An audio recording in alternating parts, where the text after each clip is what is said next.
நம்மால் முடியும். விதைத்துக் கொண்டே இரு, முளைத்தால் மரம், இல்லையேல் உரம் என்பது கியூபாவின் புரட்சியாளர் சேகுவேராவின் பொன்மொழி. மெய்வருந்தி முயற்சிக்காமல் எந்த ஒரு காரியமும் வெற்றி பெறாது. முயற்சியே வெற்றிக்கு மூலதனம் என்பதற்கு இணங்க தொடர்ந்து கந்தன்பாளையம் ஏரிக்கான களப்பணியில் ஈடுபடும் தன்னார்வலர்கள். தென்பெண்ணை ஆற்றின் கிளை ஆறான மலட்டாற்றிலிருந்து நீர் பெறுகின்ற கடலூர் மாவட்டம் பன்ருட்டி லட்சுமி நாராயணபுரம் ஊராட்சிக்குட்பட்ட கந்தன்பாளையம் ஏரி தூர்வாரப்படாமலும் முறையாக பராமரிக்கப்படாமலும் ஏரி இருக்கிற இடமே தெரியாத அளவில் இருந்த நிலையில் அதனை தூர்வாரி கரைகளை உயர்த்தினால் பழையபடி ஏரியை பயன்பாட்டுக்கு கொண்டு வர முடியும் என்று பன்ருட்டி நகர இயற்கை தன்னார்வலர்கள் முடிவு செய்து புதிய தலைமுறை அறக்கட்டளையின் நம்மால் முடியும் குழுவை தொடர்பு கொண்டனர். கடலூர் மாவட்ட சுற்றுச்சூழல் மற்றும் நீர்நிலை பாதுகாப்பு இயக்கம் என்ற அமைப்பு தொடங்கப்பட்டு களப்பணிக்கு வித்திடப்பட்டது. ஆரம்பிக்கக்குள்ள கொஞ்சம் எங்களை போன்றவர்களுக்கெல்லாம் கொஞ்சம் சந்தேகம் இருந்தது. இவ்வளோ பெரிய ஒரு 29 ஏக்கர் இருக்கக்கூடிய இந்த ஏரியை நம்மளுடைய ஒரு சிறு குழுவாக இருக்கக்கூடிய நம்மளால் இந்த கருவேல மரங்கள்லாம் அகற்றி கொஞ்சம் நிலங்கள் கொஞ்சம் ஆக்கிரமிப்பு விவசாயிகளுடைய ஆக்கிரமிப்பில் இருந்தது. அதையும் சரி பண்ணி ஒழிக்க முடியுமா, அந்தளவுக்கு நமக்கு பொருளாதார வசதி இருக்குமா அப்படின்லாம் நாங்கள் கொஞ்சம் பயந்தோம், யோசனை பண்ணோம். ஆனால் இருக்கக்கூடிய நம்மளுடைய வியாபாரிகளாகட்டும், அதேமாரி நம்மளுடைய புதிய தலைமுறையுடைய நம்மால் முடியும் டீம் சொன்னாங்க, இல்லை நீங்கள் திட்டத்தை ஆரம்பிச்சிங்கன்னா அதுக்கு உண்டான ஒரு ஊக்கமும் உங்களுக்கு கிடைக்க ஆரம்பிக்கும், ஆதரவு கிடைக்கும், நீங்கள் ஆரம்பிங்க, நல்ல நோக்கத்தில் இந்த திட்டத்தை ஆரம்பிக்கிறீங்க, நீங்கள் செய்யுங்க அப்படின்னாங்க. முதல் கட்டமாக ஏரியில் வளர்ந்திருந்த சீமை கருவேல மரங்கள், புதர்கள் மற்றும் தேவையில்லாத மரம் செடி கொடிகளை அகற்றும் களப்பணி நடைபெற்றது. மரங்களை அகற்றிய பின் ஏரி அதன் தோற்றத்தை பெற்று காட்சியளித்தது. சம்பந்தப்பட்ட துறை சார்ந்த அரசு அதிகாரிகளின் உதவியுடன் ஏரியின் மொத்த பரப்பளவும் அளக்கப்பட்டு அதன் எல்லைகள் வரையறுக்கப்பட்டன. ஏரி தூர்வாரப்பட்டு கரைகள் பலப்படுத்தப்பட்டன. இந்த ஏரியானது 2 கட்ட பணியை முடித்திருக்கின்றது. முதலில் தூர்வாரப்பட்டது, பிறகு தேவையற்ற கழிவுகள் அகற்றப்பட்டது. இதை தவிர பறவை இனங்கள் தங்குவதற்கு தனி மேடு அமைக்கப்பட்டு அதில் பறவை இனங்கள் அந்த மழைக்காலத்தின் போது அங்கு இருந்த நிகழ்வை சந்தித்தோம். இப்பொழுது இந்த ஏரியானது வருகின்ற மழைக்காலத்தை எதிர்நோக்கி இருக்கின்றோம். இந்த மழைக்காலத்திலும் இந்த ஏரி நிரம்பும் போது விவசாயிகளுக்கு மிக அத்தியாவசிய தேவையான நீர்வளத்தை கொடுக்கப்படுகின்ற இந்த ஏரி 3ஆம் கட்ட பணியாக இன்னும் இதனுடைய கொள்ளளவை இன்னும் அதிகப்படுத்தும் பணியும், இந்த ஏரிக்கு வரக்கூடிய பகுதியையும் வெளியில் செல்லக்கூடிய பகுதியையும் தூய்மைப்படுத்தும் பணி அடுத்தபடி கட்டமாக நடைபெற இருக்கின்றது. 3ஆம் கட்டமாக கந்தன்பாளையம் ஏரிக்கரையில் கலந்தாய்வு கூட்டம் நடத்தப்பட்டது. கடலூர் மாவட்ட சுற்றுச்சூழல் மற்றும் நீர்நிலை பாதுகாப்பு இயக்க தன்னார்வலர்கள் மற்றும் பொதுமக்கள் கலந்து கொண்டு அடுத்த கட்ட களப்பணிகள் குறித்து விவாதித்தனர். கரைகளை பற்றியும் நீர் சேமித்து வைக்கும் நிலை பற்றியும் நீர்வரத்து கால்வாய் பற்றியும் தங்கள் கருத்துக்களை பகிர்ந்து கொண்டனர். தமிழ்நாடு முழுக்க நிறைய மாவட்டங்களில் நிறைய டீம் இந்த மாதிரி நம்ம கிரியேட் பண்ணியிருக்கோம் சார். அதில் ஒரு வித்தியாசமான டீம் இந்த டீம் நான் அடிக்கடி சொல்லுவேன். ஏன்னா எல்லாருமே ஒரு பிஸ்னஸில் இருப்பாங்க. கரெக்டாக அவங்களுடைய இன்வால்மெண்ட்டும் இன்ட்ரெஸ்ட்டும் தான் இந்த அளவுக்கு அவங்க செய்கிறாங்க.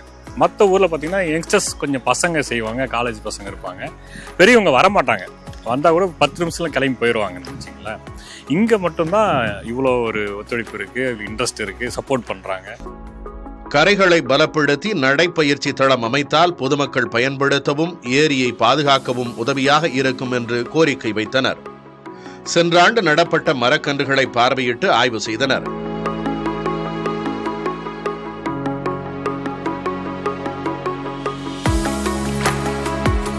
மூன்றாம் கட்டமாக நாட்டு நலப்பணி திட்டம் மாணவர்கள் உதவியுடன் ஏரிக்கரைகளில் பனை விதைகளை நடவு செய்தனர்.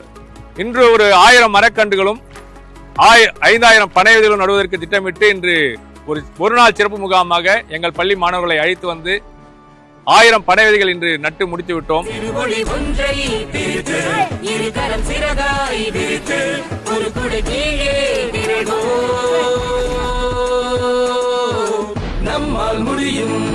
போன வருடம் செப்டம்பர் மாதம் கந்தன்பாளையம் ஏரியத்தில் நாட்டு நலப்பணி திட்ட முகாம் வச்சாங்க.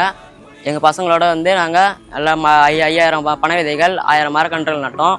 நல்லா வளர்ந்துருக்கு. எங்கள் கையில் தான் நட்டோம். அதேமாரி இந்த வருடமும் இன்னைக்கு 1000 பனை விதைகளும் மரக்கன்றுகளும் நட்டிருக்கோம். நல்லா வளர்ந்து வர நம்பிக்கை இருக்குது. கலந்தாய்வு கூட்டத்தில் கலந்து கொண்ட தன்னார்வலர்கள் நாட்டு மரக்கன்றுகளை நட்டனர்.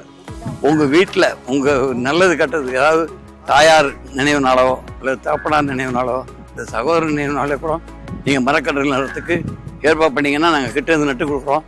உங்கள் பேரை சொல்கிறதுக்கு அது என்னைக்கும் உங்களுடைய பரம்பரையாக உங்களுடைய குடும்பத்தாருடைய பேர் நிலைச்சு நிற்கும்.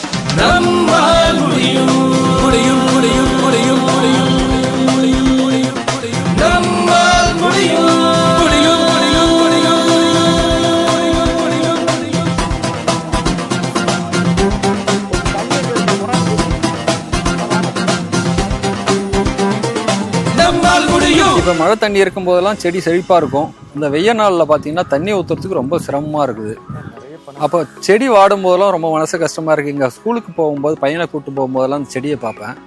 அப்போலாம் ரொம்ப மனசு கஷ்டமாக இருக்கும். மறுநாளே செடியில் தண்ணி ஊற்றியே ஆகணும் போது ஒரு 4 பேர் ரெடி பண்ணி ஒரு டேங்கரை ரெடி பண்ணி கொண்டு வந்து ஊற்றுனா மறுநாள் பார்க்கும்போது செழிப்பாக இருக்கும். இது ஒரு சவாலான பணியாக இருந்தாலும் ரொம்ப சிறப்பாக இருக்குது. மனசுக்கு நிம்மதியாக இருக்குது. வீட்டில் பிள்ளைங்களை பாதுகாக்கிறோம், அதே மாதிரி இந்த மரத்தையும் பாதுகாத்து வர பிள்ளைங்களுக்கெல்லாம் விட்டு செல்லணும்னு ஒரு ஆசையாக இருக்குது. இது இல்லாமல் மரங்கள் நடணும், ஏதோ மரங்கள் நடணும் அப்படின்ற மாதிரி இல்லாமல் குறிப்பாக எந்தெந்த மரங்கள் நடணும், ஏன் நடணும் அப்படின்ற மாதிரிலாம் நட்டுருக்குறோம். அத்தி மரங்கள் பார்த்தோம்னா வாட்டர் லெவலை ரிட்டைன் பண்ணும். வேம்பு புங்கன் அப்படின்னா பொல்யூஷனை கண்ட்ரோல் பண்ணும்.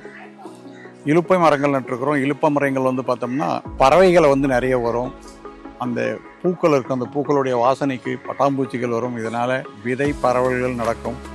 அது இல்லாமல் பனை விதைகளும் வந்து நீர் ஆதாரத்தை தேக்கி வைக்கிறதுல பெரும்பங்கு வகிக்குது.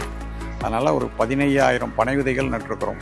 வரும் மழைக்காலத்தில் நீரை சேமிக்கவும் மரங்களை வளர்த்து ஏரியை சுற்றி பசுமை வனத்தை உருவாக்கும் திட்டங்களுக்கான முதற்படியாகவும் இந்த களப்பணி அமைந்தது. நம்மால் முடியும்னு அவங்க எதுக்கு பேர் வச்சாங்களோ தெரியல. அந்த பேர் எங்களுக்கு உண்மையிலே ஒரு உத்வேகத்தை கொடுத்தது. நம்மளால் முடியுமான்னு நினச்சோம். ஆனால் நம்மளுடைய இந்த புதிய தலைமுறையுடைய நம்மால் முடியும் அந்த குழு வந்து உங்களாலேயும் முடியும், இந்த குழுவாலேயும் முடியும், கடலூர் மாவட்ட நீர்நிலை பாதுகாப்பு மற்றும் சுற்றுச்சூழல் அமைப்பாலேயும் இந்த ஏரியை, இந்த கந்தமாலயம் ஏரியை புனரமைச்சு இவ்வளவு மரக்கன்றுகள் நட முடியுன்ற ஒரு நம்பிக்கையை கொடுத்த அந்த புதிய தலைமுறையுடைய நம்மால் முடியும் குழுவுக்கும் நாங்கள் வந்து இந்த காலத்தில் இந்த நேரத்தில் நன்றி தெரிவிச்சுக்கணும்னு நான் ஆசைப்படுறேன்.